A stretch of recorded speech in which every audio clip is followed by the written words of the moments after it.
Assalamualaikum warahmatullahi wabarakatuh. Saya Indra Wahyu Gunawan, NPM-nya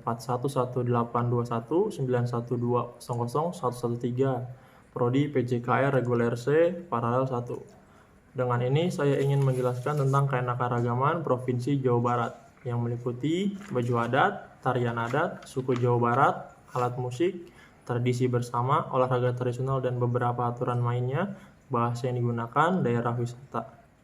Kita mulai dengan yang pertama, baju adat. Wilayah Jawa Barat memiliki beragam jenis budaya. Salah satunya adalah pakaian adat yang memiliki ciri khas tersendiri.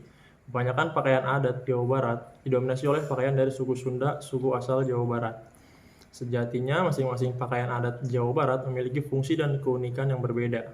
Selain itu, pakaian ini juga didasarkan pada strata atau kelas sosial masyarakat, mulai dari kelas biasa, menengah, hingga bangsawan. Berikut adalah 5 macam pakaian adat yang berasal dari Provinsi Jawa Barat. Yang pertama, kebaya Sunda. Baju adat ini cukup mirip dengan kebaya dari Jawa Tengah dan Jawa Timur. Kebaya ini memiliki warna terang seperti merah, putih, ungu muda, dan kuning. Biasanya kebaya Sunda digunakan oleh kaum biasa hingga menengah. Kebaya ini kerap dipadukan dengan beragam aksesoris seperti kalung, gelang, cincin, tusuk konde, dan giwang agar tampak anggun. Yang kedua, pangsi. Pangsi merupakan pakaian adat laki-laki yang digunakan rakyat biasa, khususnya mereka yang berprofesi sebagai petani dan buruh. Pakaian ini identik dengan warna hitam dari atas hingga bawah. Yang ketiga, bedahan. Bedahan digunakan oleh kelas menengah seperti pedagang atau saudagar. Para wanita biasanya menggunakan bedahan merah dengan selendang, ikat pinggang atau beber. Alas kaki selop berupa kelom gelis, kalung, giwang, anting, cincin, dan gelang yang terbuat dari emas atau perak. Yang keempat, ada menak. Menak terbuat dari bludru yang disulam dengan benang emas. Pakaian mewah ini biasanya digunakan oleh kaum bangsawan. Kaum pria biasanya menggunakan atasan dengan panjang, bawahan tanah panjang berwarna hitam, dan lilitan jahit, sedangkan wanita menggunakan kebaya hitam berbahan bludru dan bawahan jarit yang bermotif sama dengan yang digunakan oleh pria. Yang kelima, ada base cap. Base cap biasa digunakan untuk acara resmi seperti upacara adat, pernikahan, dan pertemuan nasional. Pakaian ini memiliki perbedaan ukuran potongan bagian depan dan belakang yang tidak simetris. Tujuannya untuk memudahkan pemakaian keris di bagian belakang. Pakaian ini juga dipadukan dengan kain jarik berpola khas Jawa Barat serta alas kaki tertutup. Yang kedua, ada tarian adat. Tari tradisional Jawa Barat melalui keberadaan suku Sunda, cita rasa budaya Jawa Barat menjadi cukup berbeda dengan wilayah lain di Pulau Jawa. Parahyangan atau Priangan sebagai pusat kebudayaan Sunda merupakan tempat lahir beragam kesenian termasuk tarian-tarian. Di samping itu, produk budaya di Jawa Barat juga diperkaya oleh uniknya kebudayaan Cirebon.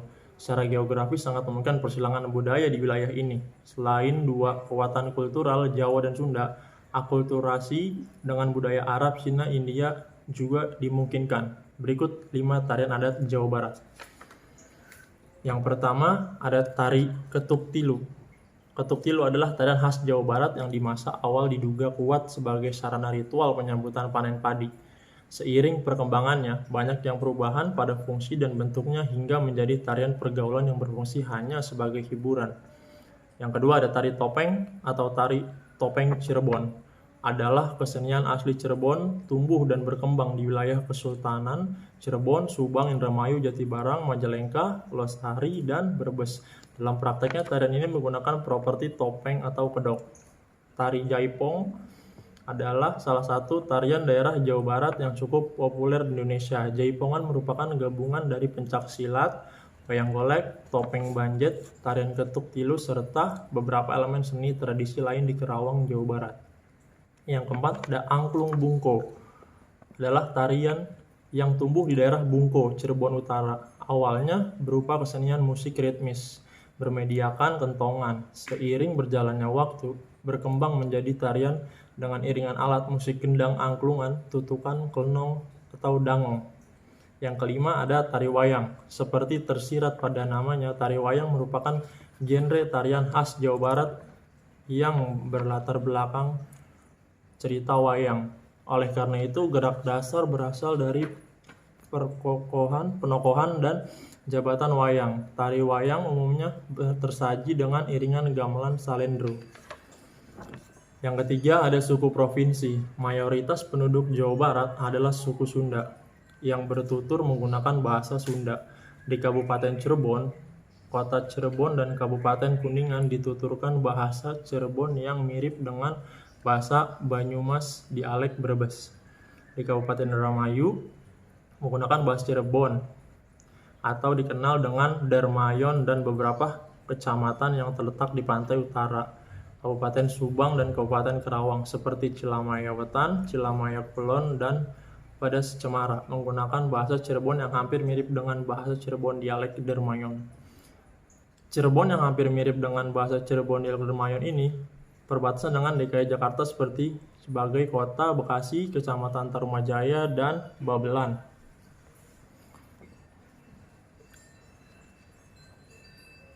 Kota Depok bagian utara dituturkan bahasa Melayu dialek Betawi. Masyarakat urban yang sebagian besar tinggal di wilayah Jabodetabek serta Bandung Raya dan masyarakat yang hidup di pedesaan yang tersisa. Pada tahun 2002, populasi Jawa Barat mencapai 30.548 jiwa dengan rata-rata kepadatan penduduk 1.333 jiwa per kilometer persegi, dibandingkan dengan angka pertumbuhan nasional 2,14% per tahun. Provinsi Jawa Barat menduduki peringkat terendah dengan 2,02% per tahun. Bagian keempat, langsung alat musik. Indonesia dikenal beragam kekayaan budayanya, termasuk alat musik. Berbicara mengenai alat musik tradisional, Jawa Barat merupakan salah satu provinsi Indonesia yang memiliki beragam alat musik. Berikut kita akan membahas 5 ragam alat musik tradisional suku Sunda Jawa Barat. Yang pertama ada calung. Alat musik yang berasal dari suku Sunda selain angklung adalah calung. Sebenarnya calung adalah purwarupa dari angklung, tetapi keduanya memiliki perbedaan dalam cara memainkannya. Angklung dimainkan dengan cara diwayangkan, sedangkan calung dimainkan dengan cara dipukul. Yang kedua, ada celempung. Sama seperti alat musik Sunda lainnya, alat musik celempung terbuat dari bambu gombong yang dilengkapi dengan senar dari bambu. Alat musik ini dimainkan dengan cara dipukul menggunakan alat pemukul dengan ujung yang dibalut kain, serta membuka ruas tutup pada bagian atasnya. Yang ketiga, ada kendang. Kendang menjadi salah satu alat musik tradisional Jawa Barat. Kendang juga menjadi salah satu alat musik yang populer digunakan dalam berbagai pertunjukan acara sebagai penghibur. Selain di Jawa Barat, kendang juga termasuk dalam instrumen musik gamelan di Jawa Tengah. Yang keempat, ada kecapi. Alat musik kecapi memiliki peranan penting dalam tembang Sunda. Kecapi memiliki dua bagian, yaitu kecapi anak dan induk dalam memainkannya. Umumnya kecapi induk berperan dalam memulai sebuah musik dan menentukan tempo. Yang kelima, ada jentreng. Alat musik khas Sunda lainnya adalah jentreng. Jentreng merupakan alat musik yang sejenis dengan kecapi, namun dengan jumlah senar atau dawai sebanyak 7 buah. Kemudian ukuran jentreng juga lebih kecil daripada kecapi pada umumnya. Yang kelima, ada tradisi bersama. Di Jawa Barat sendiri, menurut penelusuran yang kami lakukan, ada puluhan upacara atau kebiasaan yang ada, mulai upacara yang akan dilakukan untuk ritual pernikahan, syukuran, sampai menolak bala. Dan ada juga upacara yang digelar karena rutinitas tahunan. Dalam bahasa dan kebiasaan Jawa, upacara adat Jawa Barat mempunyai makna tersendiri yang begitu dalam. Beberapa literasi yang ditemukan perlahan mulai banyak yang ditinggalkan penggunaan bahasa Jawa ini. Berikut ada 3 contoh tradisi bersama di Jawa Barat. Yang pertama, ada bubur syuro. Bubur syuro yang ada di Jawa Barat ini sama sekali tidak ada hubungannya dengan hari Asyura atau hari peringatan wafatnya Imam Husain cucu Nabi Muhammad SAW dalam peristiwa di Karbala. Kebiasaan yang diadakan oleh masyarakat Cirebon setiap 10 Muharram ini dikaitkan dengan peristiwa Nabi Nuh. Namun, pada praktiknya dikaitkan pula dengan Dewi Kesuburan, yaitu Nyi Pahaci Sangya Siri. Keyakinan masyarakat bahwa upacara adat ini dapat mendatangkan kesejahteraan dan ketentraman. Yang kedua ada Serentahun.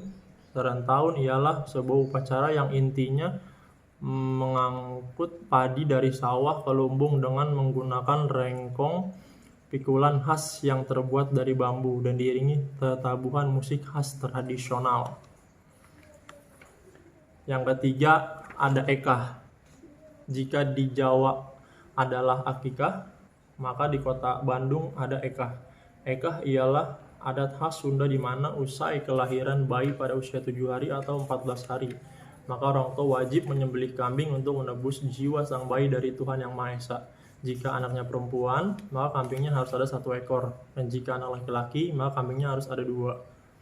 Eka sendiri ini ditujukan untuk mensucikan jiwa sang bayi lahir dan batin, sekaligus sebagai tanda bersyukur kepada Tuhan Yang Maha Esa atas karunia pemberian keturunan kepada kita sebagai hambanya. Yang keenam ada olahraga tradisional dan beberapa aturan mainnya. Indonesia sendiri yang memiliki berbagai macam budaya di berbagai daerah yang di setiap daerahnya mempunyai ciri khas masing-masing termasuk Jawa Barat. Permainan atau olahraga tradisional adalah salah satu hiburan yang sudah ada sejak dahulu kala. Bahkan setiap permainannya mempunyai sejarahnya masing-masing. Berikut adalah 5 olahraga tradisional Jawa Barat dan penjelasan beserta aturan mainnya. Yang pertama ada bentengan. Permainan tradisional yang satu ini merupakan permainan yang mempunyai nilai sejarah, dan permainan ini juga membutuhkan strategi yang bagus untuk dapat menembus benteng pertahanan lawan. Aturan mainnya: A. Terdiri dari 2 kelompok. B. Tiap kelompok berisi pemain 5-7 pemain. Yang ketiga, masing-masing kelompok mempunyai benteng yang terbuat dari batu, tiang kayu, atau pohon. Benteng mempunyai base camp dan setiap kelompok mempunyai daerah kekuasaannya masing-masing. Yang keempat, pemain yang keluar dari jangkauan kekuasaan base camp dan berada di kekuasaan base camp lawan, jika tersentuh oleh pemain lawan akan gugur atau menjadi lawan. Yang kelima, tawanan ditempatkan 5-10 meter dari benteng lawan. Yang keenam, tawanan dapat lolos dan menjadi pemain kembali jika teman kelompok berhasil menyentuhnya. Yang ketujuh, siapa yang berhasil menyentuh base camp lawan ialah kelompok pemenang. 8. Poin bisa ditentukan dengan kesepakatan. Misalkan jika benteng sudah terkena lawan 1 atau 2 kali, maka ia dikatakan kalah. 9. Kelompok yang kalah mendapatkan hukuman menggendong kelompok yang menang, dimulai dari benteng ke benteng. Yang kedua ada congklak. Permainan tradisional congklak ini biasanya dimainkan oleh kaum Hawa. Tidak menutup kemungkinan ibu-ibu juga bermain ini karena permainan ini untuk semua kalangan. Aturan mainnya: 1. Permainan congklak membutuhkan 2 orang pemain. 2. Permainan ini menggunakan papan yang berisi 16 lubang, 2 diantaranya besar dan menjadi lubang tabungan pemain. Letak lubang tabungan ini berada di sisi kanan pemain. Dari 14 lubang yang kecil diisi 7 biji congklak di setiap masing-masing lubang. Keempat, awal permainan bisa bebarengan atau 1 per 1. Kelima, pergantian permainan jika biji yang dimainkan sudah habis karena diputar. 6. Pemenang adalah yang mendapatkan biji paling banyak jika biji sudah tidak ada lagi di lubang yang kecil. Yang ketiga ada egrang. Egrang adalah permainan tradisional yang sampai sekarang permainan ini masih banyak dimainkan. Bahkan permainan ini juga menjadi bagian perlombaan adu cepat saat 17 Agustusan. Permainan ini membutuhkan keseimbangan yang harus dimiliki oleh pemain lainnya. Aturan mainnya: yang pertama, permainan ini membutuhkan alat yang terbuat dari bambu. Kedua, egrang membutuhkan keseimbangan tubuh agar bisa berjalan. 3. Tentukan start dan finish. 4. Siapa cepat dia pemenangnya. Nomor 5, permainan ini adalah mengadu kecepatan berjalan dan berlari di atas alat egrang. Yang keempat ada gobak sodor. Adalah permainan tradisional Jawa Barat yang tentunya sudah menyebar di seluruh penjuru Indonesia. Permainan ini adalah permainan yang membutuhkan kelincahan, kecepatan, taktik maupun strategi. Aturan mainnya: buatlah garis menyerupai lapangan olahraga bulu tangkis dengan 4-5 garis horizontal dan 1 garis vertikal di tengah. 2. Permainan dibagi menjadi 2 kelompok. Masing-masing kelompok terdiri dari 4-5 pemain menyesuaikan garis horizontal yang tersedia. Ketiga, kelompok dibagi tugas. Ada yang menjaga dan ada yang menyerang. Keempat, tim yang menjaga berada pada posisi garis horizontal, 1 garis 1 penjaga. Pemain yang menjaga garis paling depan berhak melakukan pergerakan di garis vertikal. Yang keenam, kelompok penyerang harus bisa melewati penjagaan hingga akhir lalu kembali lagi.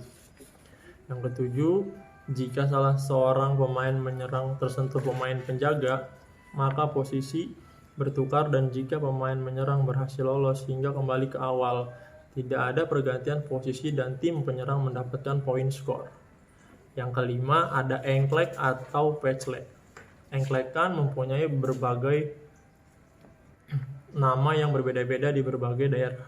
Permainan tradisional ini pada umumnya dimainkan oleh anak-anak perempuan dengan tempat yaitu tanah lapang yang sudah diberi tanda sesuai jenis engklekan. Aturan mainnya, 1. Permainan ini dimainkan oleh 2 orang atau lebih. Yang kedua, setiap pemain harus memiliki gacuk yang biasanya terbuat dari bongkahan genteng. 3. Nantinya pemain akan berjalan dengan satu kaki setiap kotak yang tersedia. 4. Jika kaki melewati garis atau terjatuh, maka pemain akan bergantian. 5. Kotak yang ditempati gacuk harus ditompati. 6. Jika pemain sudah berputar, maka pemain berhak memilih kotak yang menjadi rumah yang nantinya bermain lain tidak boleh berada dalam rumah tersebut. 7. Pemain yang memiliki banyak rumah akan menjadi pemenangnya. Yang ketujuh, ada bahasa yang digunakan. Bahasa menunjukkan bangsa. Demikian kata sebuah pepatah. Penduduk asli Provinsi Jawa Barat, penduduk adalah suku Sunda dan Cirebon, sehingga bahasa sehari-hari digunakan oleh penduduk Jawa Barat adalah bahasa Sunda dan Cirebon. Tiap-tiap bahasa ini digunakan oleh penduduk daerah Priangan, Cirebon, dan juga di daerah-daerah sekitarnya. Kebudayaan Sunda adalah kebudayaan yang berkembang di daerah Jawa Barat dengan bahasa ibunya adalah bahasa Sunda. Seseorang akan dikatakan sebagai orang Sunda bila sudah menggunakan bahasa Sunda walaupun tempat tinggalnya di luar wilayah Jawa Barat. Namun tidak semua masyarakat yang tinggal di daerah Jawa Barat sepenuhnya memakai bahasa Sunda. Misalnya, di bagian kawasan pantai utara digunakan bahasa Jawa Cirebonan, bukan bahasa Sunda. Konon, bahasa Sunda ini pun juga terpengaruh oleh bahasa Jawa. Pengaruh tersebut akibat kepesan kerajaan Mataram yang dulu pernah menaklukkan wilayah Jawa Barat pada abad 17. Akibat pengaruh ini dalam bahasa Sunda dikenal undak-undak bahasa, yaitu pemakaian bahasa yang disesuaikan masyarakat. Yang kedelapan ada daerah wisata. Berbicara mengenai destinasi wisata di Jawa Barat, umumnya kebanyakan objek wisata favorit terpusat di Bandung ataupun Bogor yang memang memiliki jarak tidak terlalu jauh dari kota Jakarta. Berikut adalah destinasi tempat wisata di Jawa Barat.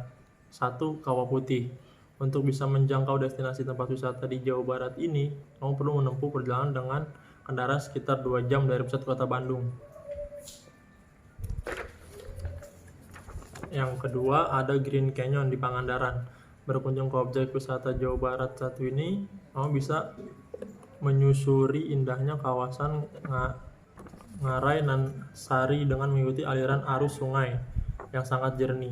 Yang ketiga ada Stone Garden. Destinasi tujuan wisata di Jawa Barat selain Bandung adalah Stone Garden yang berlokasi di Gunung Masigit, Cipatat.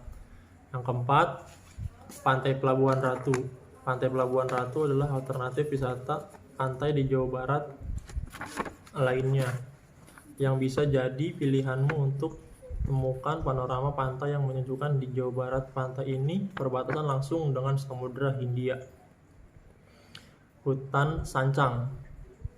Wisata Hutan Sancang ini juga menawarkan kehidupan alam yang penuh dengan satwa liar yang dilindungi. Kamu bisa melihat berbagai macam jenis burung yang terbang bebas di dalam hutan.